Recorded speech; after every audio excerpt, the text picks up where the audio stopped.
সেটা হচ্ছে গতকালকে একটি রাজনৈতিক দল বলেছে যে জনমতের চাপে অবশেষে বিএনপি গণভোট মেনে নিয়েছে। আচ্ছা, রাজনীতিতেও মনে মনে সুখ অনুভব করলে তো অসুবিধা নেই, আমরা সেটাকেও স্বাগত জানাই। কিন্তু ঐক্যমত্য কমিশনের রেকর্ড এবং জাতির সামনে যে বক্তব্য আমরা দিয়েছি বিএনপির পক্ষ থেকে, আমি সেই প্রস্তাবগুলো দিয়েছি। আমি বলেছি যে জুলাই জাতীয় সনদ প্রণীত হয়েছে, সেই দিন পর্যন্ত স্বাক্ষর বাকি ছিল, স্বাক্ষর সিদ্ধান্ত হবে বলেছি, এটা স্বাক্ষর হবে এবং ঐতিহাসিক একটা অনুষ্ঠানের মধ্য দিয়ে স্বাক্ষরিত হবে। সেই জুলাই জাতীয় সনদ স্বাক্ষরিত হওয়ার পরে টোটাল সম্পূর্ণ জাতীয় সনদের বাস্তবায়নের উপরে জনগণের আমরা একটা সার্বভৌম জনগণের সম্মতি নেব, যাতে তার উপরে এখন আইনি ভিত্তি বলার কোনো সুযোগ না থাকে। কারণ ওইটাই সর্বোচ্চ আইনি ভিত্তি। আর্টিকেল 7 অনুসারে প্রজাতন্ত্র সকল ক্ষমতার মালিক জনগণ হিসেবে, এবং আর্টিকেল 7-এর সাবসেকশন 2 হিসেবে বলা আছে যে জনগণের অভিপ্রায়ের চূড়ান্ত মানে পরম অভিব্যক্তির উপরে এই সংবিধান হচ্ছে সর্বোচ্চ আইন। এখন সেই হিসাবে আমরা বলছি আমরা জনগণের কাছে যাব, জনগণ যদি এটা হ্যাঁ বলে এটা বাস্তবায়িত হবে। এবং সেই সম্মতির জন্যই আমি বলেছি একই দিনে একটি গণভোটের আয়োজন করা যেতে পারে, ছোট্ট একটা ব্যালটের মধ্যে, শুধু জুলাই জাতীয় সনদের পক্ষে অথবা বিপক্ষে, হ্যাঁ অথবা না বলুন, এর মধ্যে। তো এই প্রস্তাব তো আমাদের, এবং সেখানে দুটি রাজনৈতিক দল ছাড়া বাকি সবাই রাজনৈতিক দল এই বিষয়ে একমত হয়েছে এবং তারা সনদে স্বাক্ষর করেছে। তবে এই দুটি রাজনৈতিক দলের একটি রাজনৈতিক দল স্বাক্ষর অনুষ্ঠানে স্বাক্ষর করতে গিয়েছে, যেই দুটি রাজনৈতিক দল কথা বলছে আমি নাম নেব না, একটা রাজনৈতিক দল এখন স্বাক্ষর করার জন্য সুযোগ করছে এবং তাদের কিছু দাবি দেওয়া আছে।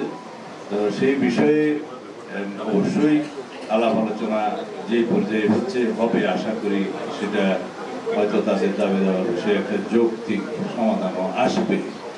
কিন্তু অযৌক্তিকভাবে কেউ যদি বলে, আমি কালকে বলতে শুনলাম এটা এক্সট্রা কনস্টিটিউশনাল অর্ডার করে এই সনদকে জারি করতে হবে এবং সেটা প্রধান উপদেষ্টাকে বলা হচ্ছে যে প্রধান উপদেষ্টা এটা জারি করতে পারেন। তো মাননীয় প্রধান উপদেষ্টা তো সরকার প্রধান, সরকার প্রধানের আইন জারি করার কোনো রাইট আমাদের কনস্টিটিউশনে নাই। সরকারের পক্ষে সরকারের অনুমোদনে, ক্যাবিনেটের অনুমোদনে, সেটা in absence of parliament president সেই আইনগুলো পাশ করে থাকে। এখানে সরকারিভাবে একটা বিষয় সরকার করতে পারে, সেটা হচ্ছে প্রজ্ঞাপন।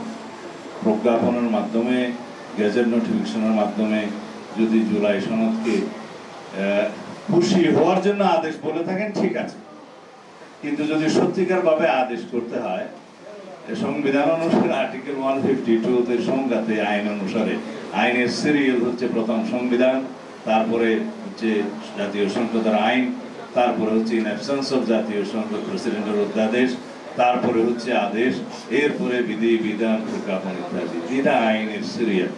তো এখানে আদেশও আইন। এখন আইন জারির ক্ষেত্রে যদি কেউ বলছে যে জুলাই গণ অভ্যুত্থানের জনগণের অভিপ্রায় অনুযায়ী এখন মাননীয় প্রধান উপদেষ্টা সেই আইনটা আদেশটা জারি করতে পারেন, তো সেটা বৈপ্লবিক কথা, ইমোশনাল কথা। রাষ্ট্র কোনো ইমোশনের উপরে চলে না।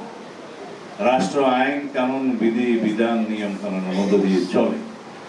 তা আমি তারপরেও স্বাগত জানাই যে তারা গণতান্ত্রিকভাবে এই সমস্ত তাদের প্রস্তাব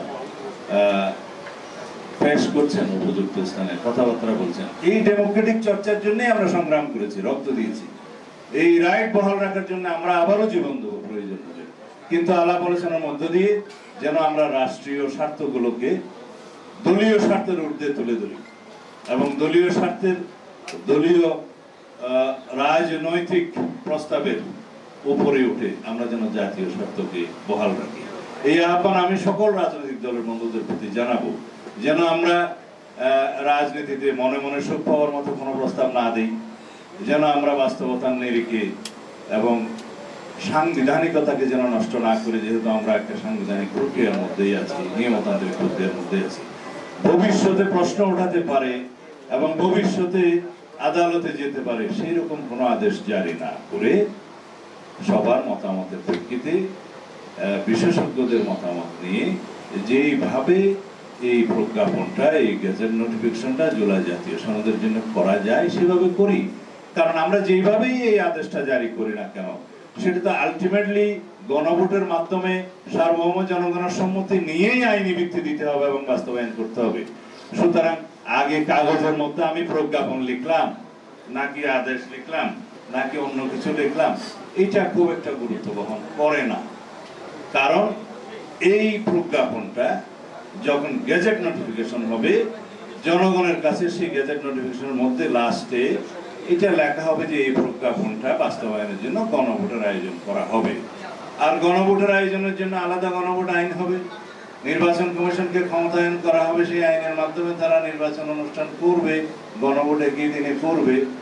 এখন সেই গণভোটের মধ্য দিয়ে যখন জনগণ সম্মতি দেবে, তখন ওই কাগজ প্রজ্ঞাপন ছিল না আদেশ ছিল সেটা আর কোনো কিছু ম্যাটার করবে না, সেই গণভোটের মধ্য দিয়েই সেটা বাস্তবায়িত হবে। তবে এইটুকু ম্যাটার করবে যে ভবিষ্যতে হয়তো প্রশ্ন উঠবে আদালতে যে ওই জুলাই সনদ যে প্রকাশিত হয়েছে